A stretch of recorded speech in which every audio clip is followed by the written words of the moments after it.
Hello students, हमारे last lecture में हमने मॉडल किए थे, एसी मॉडल और डीसी मॉडल, और उसमें मैंने आपको पोटेंशियल डिवाइडर या वोल्टेज डिवाइडर बायसिंग का सर्किट शो किया था। और मैंने आपको ये बताया था बायसिंग क्या होती है, ये हम नेक्स्ट लेक्चर में डिस्कस करेंगे। आज हम अभी इस लेक्चर में हम बायसिंग क्या है, what is its need and which type of biasing are there, किसकी क्या एडवांटेज है, क्या लिमिटेशन है, कौन सी अच्छी बायसिंग है,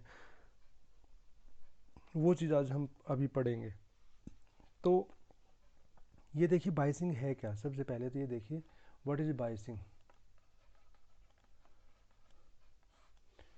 जब आप बायसिंग की बात करते हो तो बायसिंग मींस, देखिए मैंने आपको V I characteristic, output characteristic दिखाई थी। आउटपुट कैरेक्टरिस्टिक के अंदर मैंने ये लिखा था कि V C E and I C and I B, इनके कम्बिनेशंस उसमें शो होते हैं। कितने वीसी के लिए कितना आई होगा और वो किस आईबी के ऊपर होगा, किस इनपुट करंट के ऊपर होगा, ये कम्बिनेशंस होते हैं। अब मैं यदि बायसिंग कहूँ कि बायसिंग क्या है, तो बायसिंग एक्चुअली क्या है कि it is used in A transistor to obtain a certain DC collector current eight a certain DC collector voltage. यदि ये वोल्टेज मैं लगा रहा हूँ, ये वोल्टेज मेरी है, आउटपुट पे ये वोल्टेज है, उस पर ये करंट होना चाहिए, और वो करंट इस एक पर्टिकुलर वोल्टेज के ऊपर, एक सर्टेन वोल्टेज के ऊपर हमेशा यही करंट आना चाहिए। समझ रहे हो कि यदि मेरा इस टाइप का कोई कर्व है तो इस पर्टिकुलर वोल्टेज के लिए हमेशा यही आउटपुट आनी चाहिए, यही करंट आना चाहिए, सॉरी यही करंट आना चाहिए। For this particular voltage we must always get this much current, this much IC। तो अब आपके दिमाग में क्वेश्चन आएगा कि ऐसा भी हो सकता है कि ये ना आए, ऐसा भी हो सकता है क्या? हाँ, हो सकता है। कैसे हो सकता है वो भी हम आगे डिस्कस करेंगे कि क्यों होगा, कैसे होगा, उसके रीजंस क्या होंगे। देखिए अभी तक हमने जो भी इक्वेशंस पढ़ी हैं, जो भी चीज़ें पढ़ी हैं, जो भी हमने अल्फ़ा बीटा गामा की इक्वेशन पढ़ी या कुछ भी पढ़ा है, तो हमने वहाँ कहीं भी माइनॉरिटी कैरियर्स की बात नहीं की, हमने सिर्फ मेजॉरिटी कैरियर्स के कारण करंट्स को लिया है। अब पहली बार इसके अंदर जब मैं बायसिंग आपको पढ़ा रहा हूँ तो पहली बार मैं माइनॉरिटी कैरियर्स के कारण जो करंट है उसको कंसिडर कर रहा हूँ। तो अब तक क्यों नहीं किया? क्योंकि वो जनरली इग्नोर कर देते हैं हम, नेग्लिजिबल होता है। लेकिन जैसा कि आपको मैंने प्रीवियस लेक्चर्स के अंदर बताया था कि माइनॉरिटी कैरियर्स टेम्परेचर के इंक्रीज होने के साथ साथ इंक्रीज होते हैं। माइनॉरिटी कैरियर्स टेम्परेचर इंक्रीज होने के साथ साथ इंक्रीज होते हैं। तो माइनॉरिटी कैरियर्स जब इंक्रीज होंगे it means current due to the minority carriers that will also increase, वो भी बढ़ता चला जाएगा।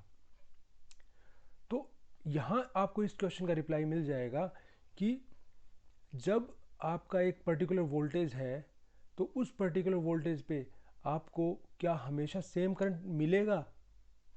मिलना चाहिए।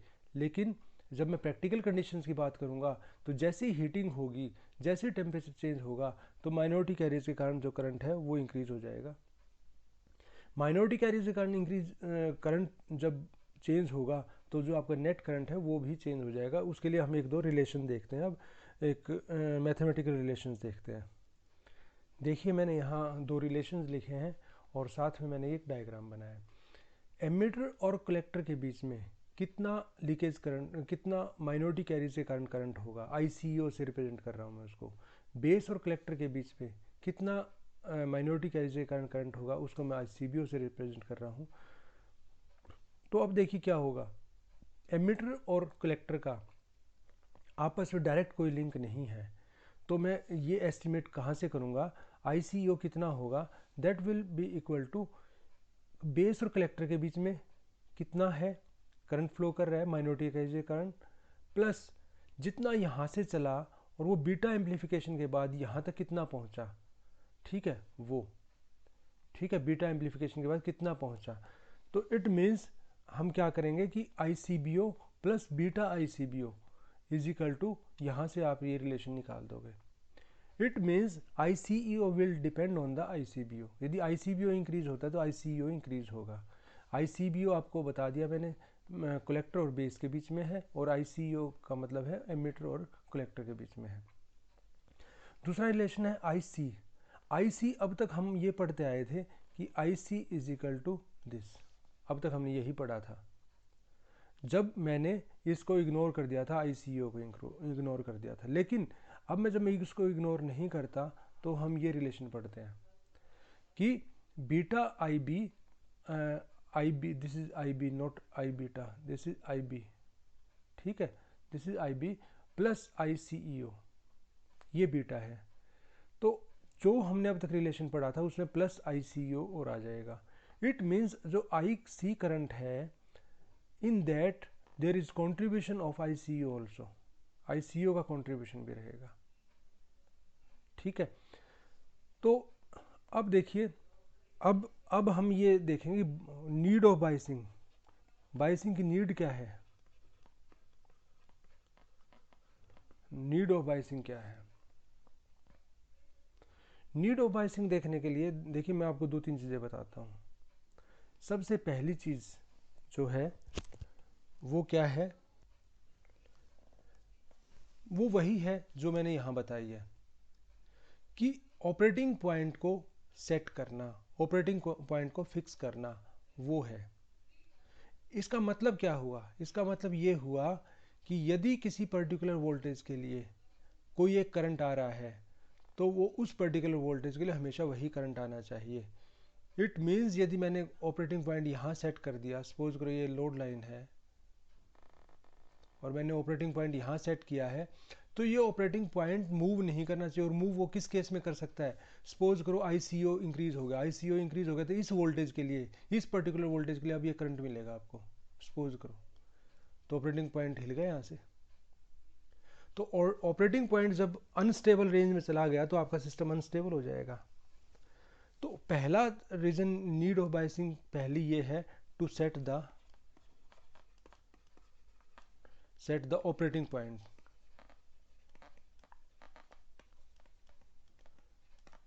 ठीक है, सेकंड पॉइंट क्या है कि अब देखो फर्स्ट पॉइंट और सेकंड पॉइंट एक दूसरे के इंटरडिपेंडेंट हैं। सेकंड पॉइंट मैं ये कह रहा हूं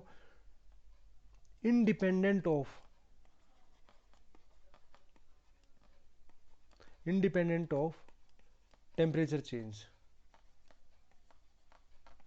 टेम्परेचर चेंज के अगेंस्ट आप अपने सिस्टम को इंडिपेंडेंट बनाना चाहते हो। फर्स्ट में तो वही था, जो ऑपरेटिंग पॉइंट जो अनस्टेबल हो रहा था, ऑपरेटिंग पॉइंट जो हिल रहा था वहाँ से, ऑपरेटिंग पॉइंट जो डिस्प्लेस हुआ यहाँ से, वो क्यों हुआ, टेम्परेचर के कारण। थर्ड पॉइंट क्या है, to make system independent of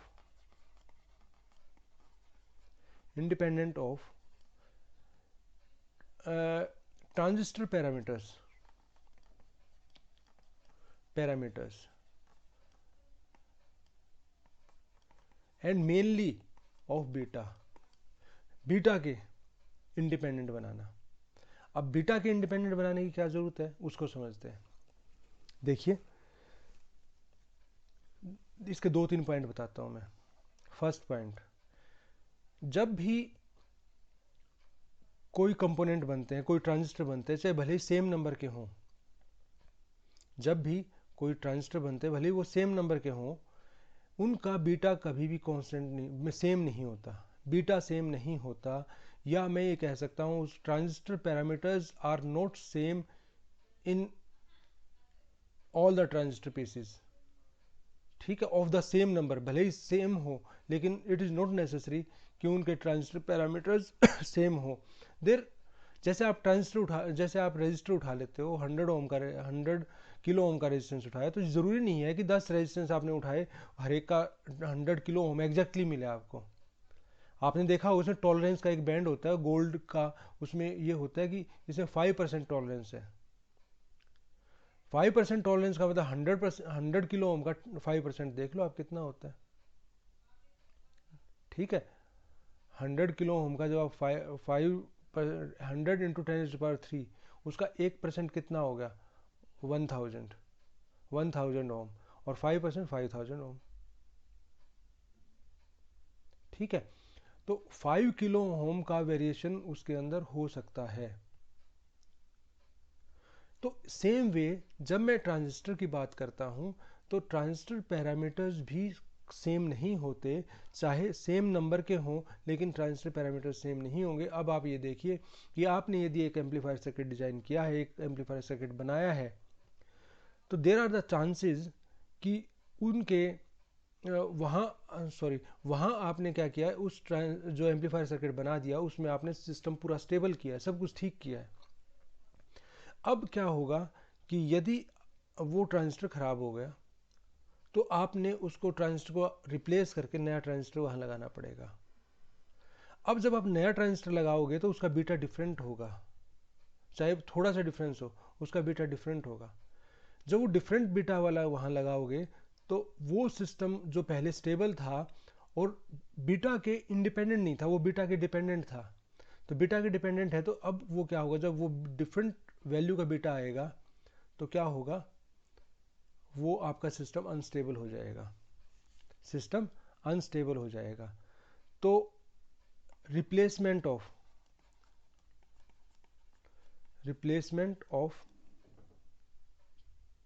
transistors, जब आप एक ट्रांजिस्टर को रिप्लेस करते हो तब आपको ये प्रॉब्लम आती है कि जो बीटा होता है ट्रांजिस्टर्स का वो सेम नहीं होता।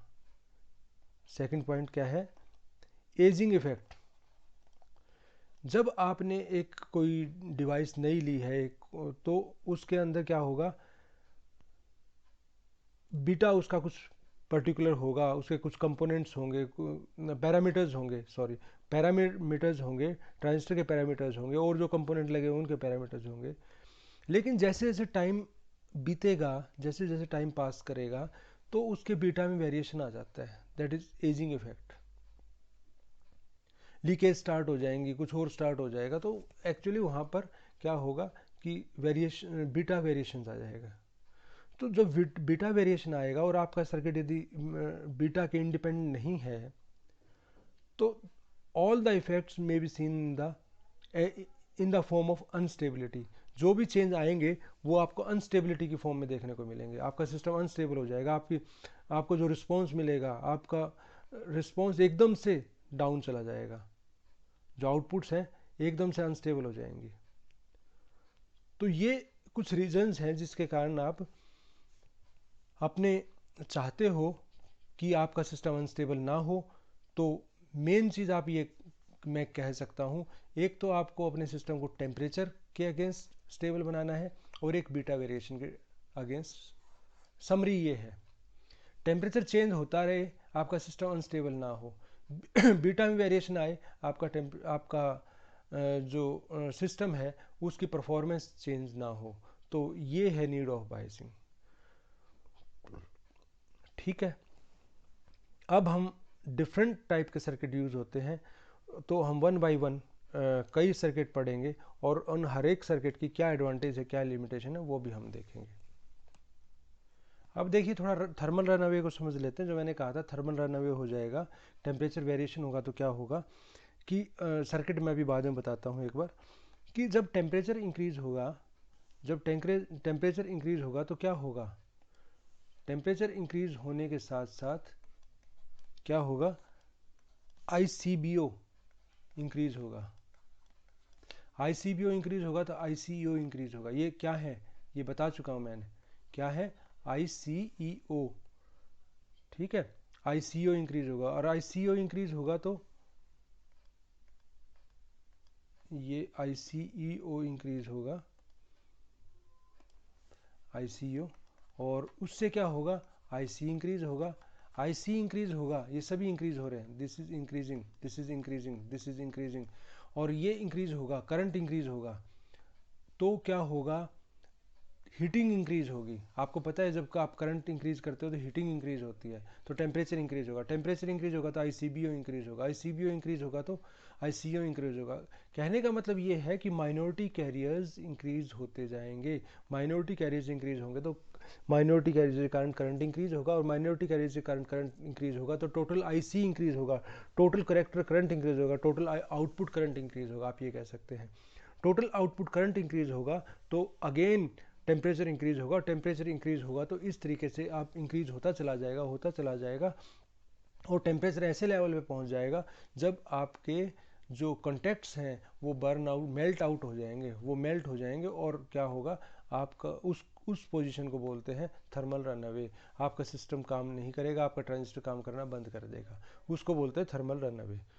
तो आपको थर्मल रन अवे को बचाना है, और थर्मल रन अवे को तभी बचा सकते हो आप जब आप अपने सिस्टम को टेम्परेचर इंडिपेंडेंट कर दो, टेम्परेचर वेरिएशन के इंडिपेंडेंट कर दो, वो काम आप तभी कर सकते हो। तो उसी के लिए हम डिफरेंट टाइप ऑफ सर्किट्स पढ़ेंगे अभी। फर्स्ट जो सर्किट है वो है fix bias circuit. Fix bias circuit के अंदर बेस रेजिस्टेंस लगा दिया जाता है, एक फिक्स बेस रेजिस्टेंस लगा दिया जाता है, और ये तो आपका आरसी है, कलेक्टर रेजिस्टेंस, और यहाँ बैटरी, एक बैटरी या दो बैटरी जैसे भी है, दो भी यूज़ हो सकती है, एक भी यूज़ हो सकती है। यदि आप एक सिंगल यूज़ कर रहे हो तो इसके अकॉर्डिंग आपको यहाँ पर रेजिस्टेंस लगाना पड़ेगा, ठीक है।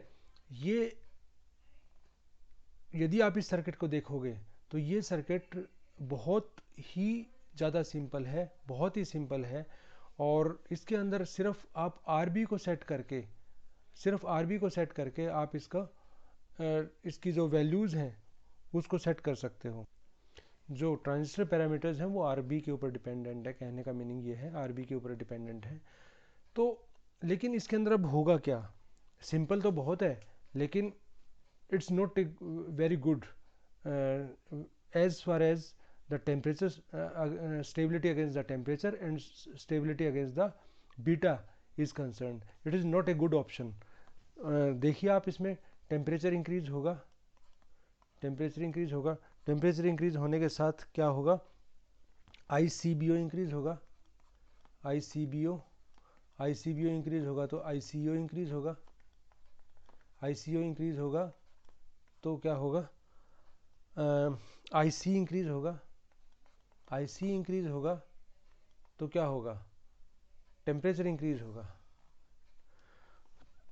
एट लास्ट क्या होगा, thermal run away, run away. Simple बहुत है लेकिन इट्स वेरी बैड। सिंपल है, देखने में सिंपल है लेकिन it's not solving any purpose, कोई पर्पज़ सॉल्व नहीं कर रहा ये। तो फिक्स बायस को हम यूज़ नहीं करते, फिक्स बायस यूज़ करने का कोई मतलब बेनिफिट नहीं है।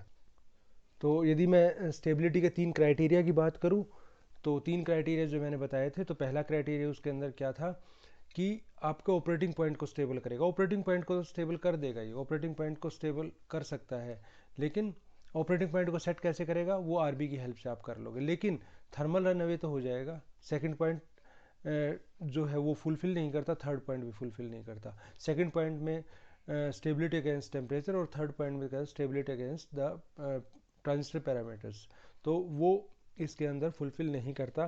तो this option is not a good option. तो हम फिर नेक्स्ट के ऊपर चलते हैं। देखिए यहाँ पर हम KVL का यूज़ करेंगे इस इनपुट लूप पे और आउटपुट लूप पे, दो इक्वेशन आएंगी हमारी। तो उसके अंदर देखिए VCC is equal to RC into IC plus IB plus IB RB plus VBE plus VBE, ये होगा। VCC इज इक्वल टू, यहाँ हम अप्रोक्सीमेशन कर सकते हैं और या इसको सॉल्व कर लो, इसको सॉल्व करोगे तो या मैं डायरेक्ट इसका लिख रहा हूँ, अप्रोक्सीमेशन करने की ज़रूरत नहीं है इसमें, डायरेक्ट मैं वैल्यू निकाल रहा हूँ IB की वैल्यू निकालता हूँ। तो IB सॉल्व कर लेना इसको, IB will be equal to VCC minus ICRC, VCC minus ICRC minus VBE divide by RC plus RB।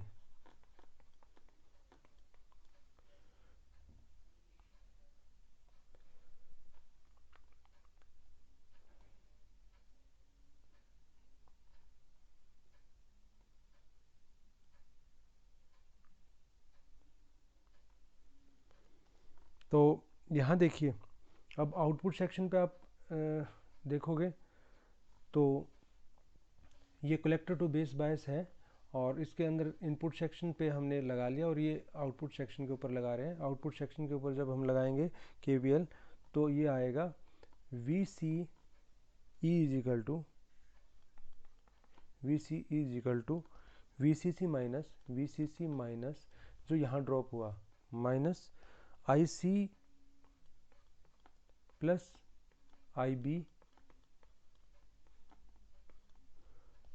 Into RC।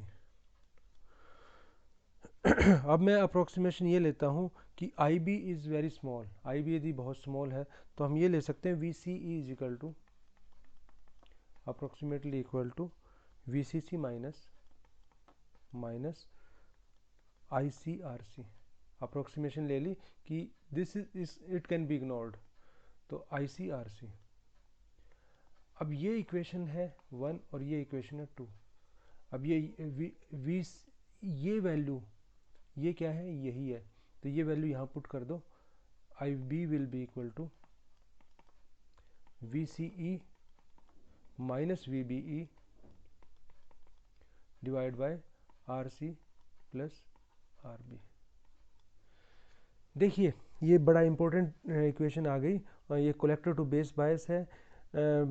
जो फिक्स्ड बायस हमने किया था इससे पहले उससे लिटिल बिट कॉम्प्लेक्स है, पहले से थोड़ा सा कॉम्प्लेक्स है, लेकिन still it's very simple as compare to others जो और करेंगे हम उनसे काफ़ी कुछ सिंप्लीफाइड है। तो ये इक्वेशन आ गई, इससे हम कुछ अब आगे प्रूव करेंगे। देखिए ये कैसे काम करता है, कैसे ये सिस्टम को स्टेबिलिटी देगा वो हम देखते हैं। अब टेम्परेचर इंक्रीज होगा,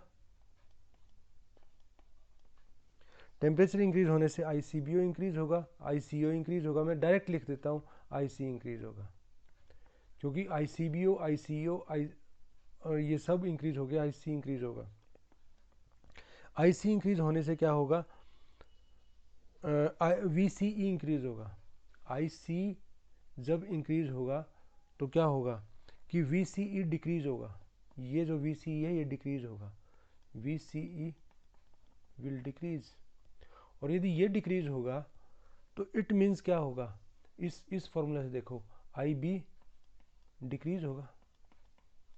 IB यदि डिक्रीज होगा तो इट मीन्स क्या है कि IC डिक्रीज होगा। कंट्रोल कर लिया हमने, टेम्परेचर इंक्रीज हुआ, टेम्परेचर इंक्रीज होने से ICBO इंक्रीज हुआ, ICBO से ICEO इंक्रीज हुआ, फिर IC इंक्रीज हुआ। IC इंक्रीज होने से क्या होगा, ये इंक्रीज होने से यहाँ ड्रॉप इंक्रीज हो गया, यहाँ ड्रॉप इंक्रीज होने से यहाँ जो पोटेंशियल है वो कम बचा, मीन्स VCE डिक्रीज होगा। VCE डिक्रीज होने से क्या है, IB डिक्रीज हो गया, IB डिक्रीज होने से IC डिक्रीज हो गया। And your if there was any variation in the temperature तो आपके सिस्टम के ऊपर IC के ऊपर इफेक्ट नहीं पड़ने वाला, IC कंट्रोल रहेगा।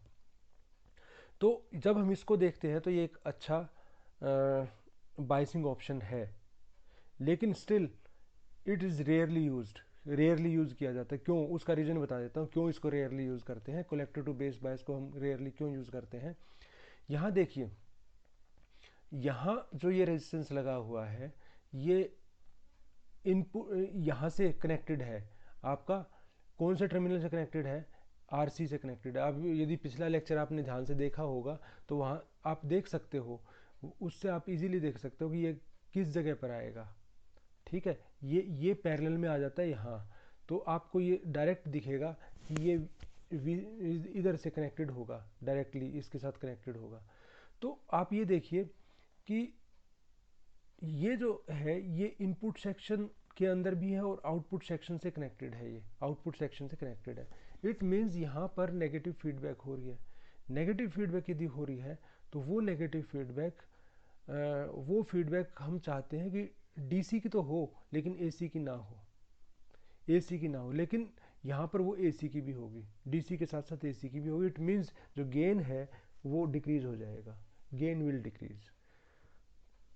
तो गेन को का लॉस करता है, तो इसलिए कलेक्टर टू बेस बायस जो है वो हम रेयरली यूज करते हैं, या आप ये कह सकते हैं दिस इज सेल्डम यूज्ड। अब नेक्स्ट पे आते हैं।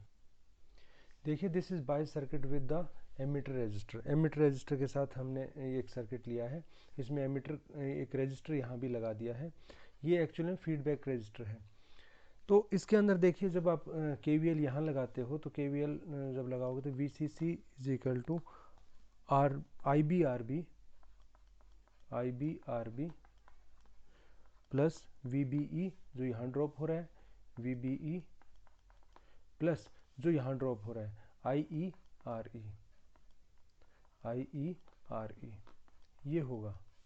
तो यहाँ से जब आप सॉल्व करोगे और अप्रोक्सीमेशन लगाओगे तो IB का जो फॉर्मूला आता है तो IB will be equal to, that will be approximately equal to, solve करना बहुत ईजी है, VCC माइनस IERE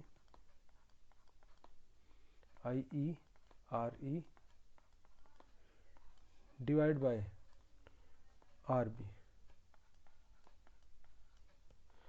अब इस इक्वेशन को देखिए आप इस इक्वेशन को जब आप देख रहे हो तो जब टेम्परेचर इंक्रीज होगा, यहाँ मैं लिखता हूँ, जब टेम्परेचर इंक्रीज होगा तो टेम्परेचर इंक्रीज होने से क्या होगा, ICBO इंक्रीज होगा, ICO इंक्रीज होगा और IC इंक्रीज होगा।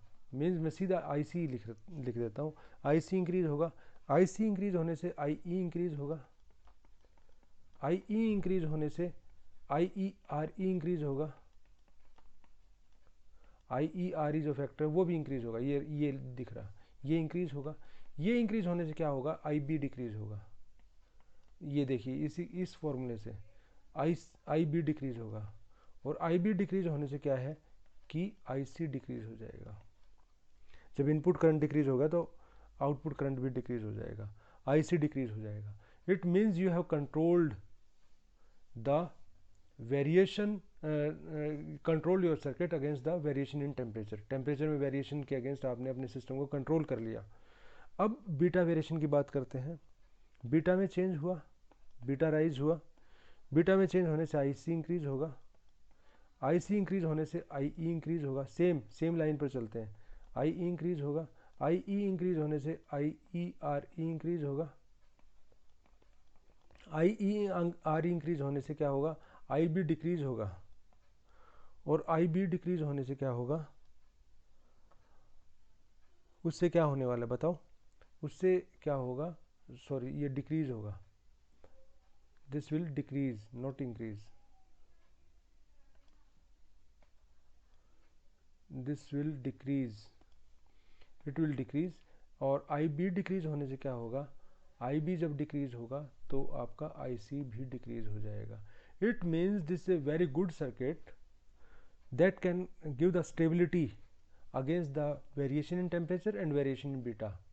तो बहुत अच्छा सर्किट है, लेकिन फिर भी हम इसको रेयरली यूज़ करते हैं। क्यों रेयरली यूज़ करते हैं उसकी बात अब करते हैं। इस इक्वेशन को दोबारा लिखते हैं हम।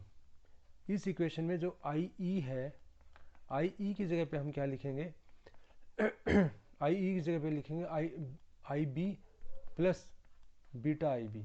ये मैंने आपको बताया था कि जो IE होता है वो IB प्लस बीटा IB होता है। इट मीन्स हम कह सकते हैं 1 प्लस बीटा IB। तो इस इक्वेशन को हम दोबारा लिख लेते हैं, इसमें I की ये वैल्यू रख देते हैं। तो VCC will be equal to I, अब मैं आपको ये बताने जा रहा हूँ कि इसको हम रेयरली क्यों यूज़ करते हैं, प्लस VBE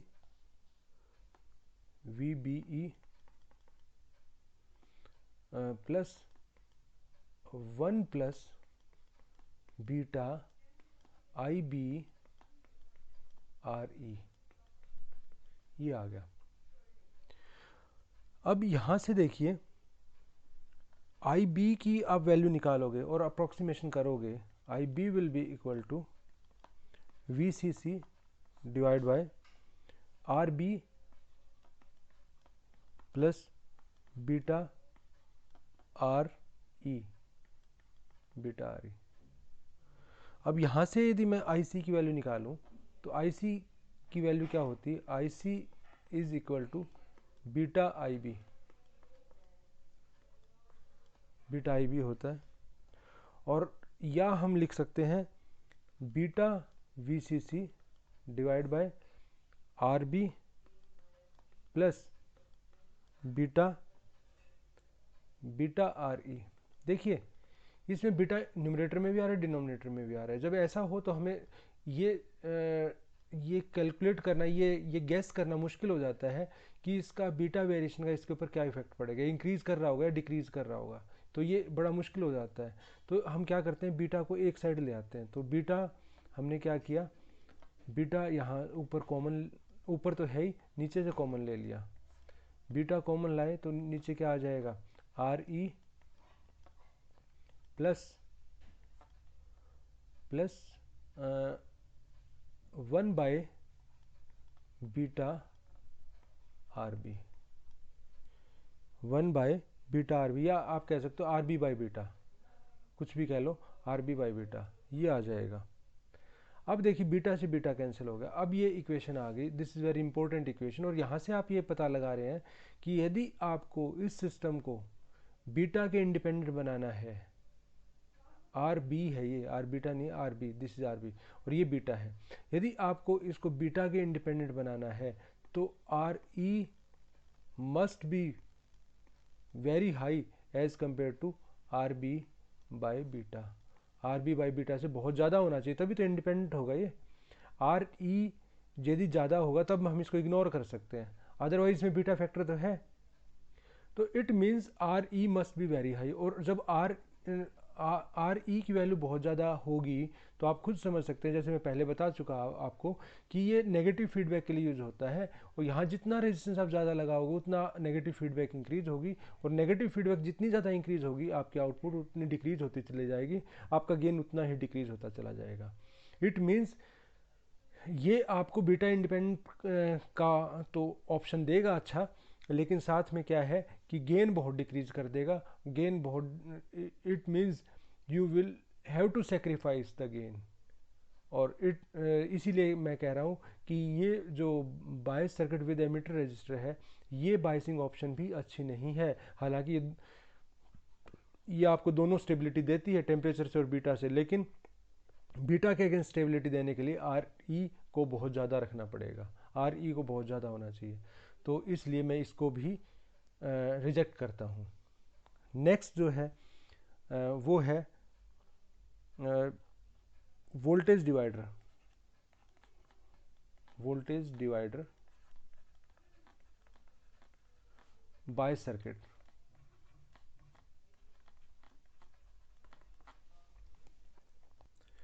ये सर्किट वही है जो प्रीवियस लेक्चर में मैंने जिसको एक्सप्लेन किया था। इसके अंदर ये उसका सिर्फ डीसी कंपोनेंट यहाँ दिए हुए हैं, डीसी मॉडल यहाँ दिया हुआ है, और वहाँ मैंने कंप्लीट सर्किट शो किया था। तो इसमें यहाँ आप देखेंगे RC लगा हुआ, R1 R2 और RE। ये जो वोल्टेज है ये पोटेंशियल डिवाइडर के थ्रू, इस वोल्टेज डिवाइडर के थ्रू इसके अंदर जा रही है, और जितनी रिक्वायर्ड है वो वोल्टेज जा रही है। यहाँ पर ये फीडबैक रजिस्टर लगा हुआ है।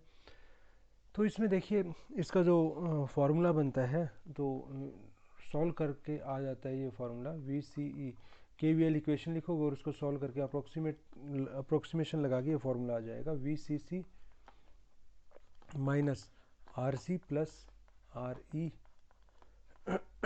Into IC।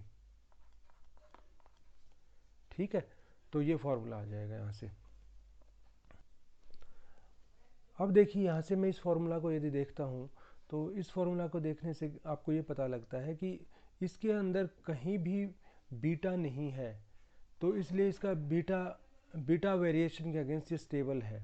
आप इसमें इजीली देख सकते हो बीटा वेरिएशन के अगेंस्ट स्टेबल है, और टेम्परेचर वेरिएशन के अगेंस्ट भी स्टेबल है। तो ये आप इसके अंदर देख सकते हैं इजीली। अब क्या है कि मान लिया, सपोज करो कि देखो जब आईसी चेंज होगा टेम्परेचर चेंज होगा, टेम्परेचर इंक्रीज होगा, ये मैं शो कर रहा हूँ। बीटा तो इसमें है नहीं, इसलिए बीटा के अगेंस्ट तो स्टेबल है ही। टेम्परेचर के अगेंस्ट बता देता हूँ कैसे स्टेबिलिटी है। टेम्परेचर इंक्रीज होगा, आईसी इंक्रीज होगा, आईसी इंक्रीज होगा तो आईई इंक्रीज होगा, क्योंकि ये आईसी इधर आ रहा है, आईई इंक्रीज होगा। सर्किट से देख सकते हो आप, आईसी इंक्रीज होगा तो आईई भी इंक्रीज होगा, आईई इंक्रीज होगा, आईई इंक्रीज होगा तो आई आर ई इंक्रीज होगा, आई आर ई इंक्रीज होगा, आई आर ई इंक्रीज होगा तो जो इनपुट करंट वो कम होगा, वो आई बी डिक्रीज हो जाएगा। देख सकते हो यदि फीडबैक इंक्रीज हो रही है तो ऑब्वियसली जो इनपुट है वो डिक्रीज हो जाएगी, इनपुट डिक्रीज हो जाएगी। इनपुट डिक्रीज होने से क्या है कि जो आउटपुट है आईसी वो भी डिक्रीज हो जाएगा। देखिए ये आप इजीली यहाँ से देख सकते हैं कि यदि आप फीडबैक बढ़ा रहे हैं, नेगेटिव फीडबैक इंक्रीज कर रहे हैं, तो ऑब्वियसली क्या है कि इनपुट डिक्रीज होगी, इनपुट डिक्रीज हो जाएगी, इनपुट डिक्रीज होने से आईसी डिक्रीज हो जाएगा। तो इस इट मीन्स क्या हुआ, आपने इसको टेम्परेचर वेरिएशन जो थे उसके अगेंस्ट स्टेबिलिटी आपने अचीव कर ली है। This is most commonly used voltage divider bias circuit, बहुत कॉमनली यूज होता है and it's very good also. अब एक मैं और बताऊंगा, उसके अंदर भी आपको स्टेबिलिटी मिलेगी लेकिन वहाँ कुछ और लिमिटेशन है। एमीटर बायस सर्किट है ये, इसके अंदर आपको वही एडवांटेज मिलेंगी जो आपको वोल्टेज डिवाइडर बायस सर्किट के अंदर मिल रही थी। लेकिन यहाँ क्या है कि आपने एक बैटरी और यूज़ की है, ये नेगेटिव बैटरी है, ये पॉजिटिव बैटरी है, ये पॉजिटिव सप्लाई है, नेगेटिव सप्लाई है। पॉजिटिव सप्लाई कलेक्टर जंक्शन को रिवर्स बायस बनाता है, जबकि जो ये नेगेटिव सप्लाई है ये एमिटर बेस जंक्शन को फॉरवर्ड बायस करता है। ठीक है, ये फॉरवर्ड बायस करने का काम करता है। तो क्या है कि यहाँ पर आपको एडवांटेज क्या है, एडवांटेज वही है, stability against the temperature, stability against the beta variation, क्योंकि कहीं बीटा नहीं आ रहा। ठीक है, और आपको टेम्परेचर के अगेंस्ट स्टेबिलिटी मिलेगी। लिमिटेशन क्या है कि instead of using one power supply we are using 2 power supplies here. तो ये इसकी लिमिटेशन है। तो इस चैप्टर के अंदर हमने, इस टॉपिक के अंदर हमने काफ़ी सारे बायसिंग सर्किट्स पढ़े हैं और उन बायसिंग सर्किट्स के अपने एडवांटेज हैं और लिमिटेशन हैं। उन एडवांटेज और लिमिटेशन को ध्यान में रखते हुए हम जो एक सूटेबल बायसिंग है वो यूज़ करेंगे, और सूटेबल बायसिंग जनरली आपको जो मिलेंगी वो या तो एमिटर बायस सर्किट मिलेगा इन सम सर्किट्स, एंड मोस्टली जो है वो वोल्टेज डिवाइडर बायसिंग सर्किट ही आपको सूट करेगा और वही हम मेनली यूज़ करेंगे आगे। ठीक है, बायसिंग क्यों ज़रूरी है, क्यों करते हैं, और बायसिंग सर्किट यदि नहीं होगा तो आपका जो ऑपरेटिंग पॉइंट वो स्टेबल होगा ही नहीं, आपका सर्किट वर्क नहीं करेगा। तो यहाँ मैं बायसिंग टॉपिक को ख़त्म करता हूँ। Thank you. जय हिंद, जय भारत।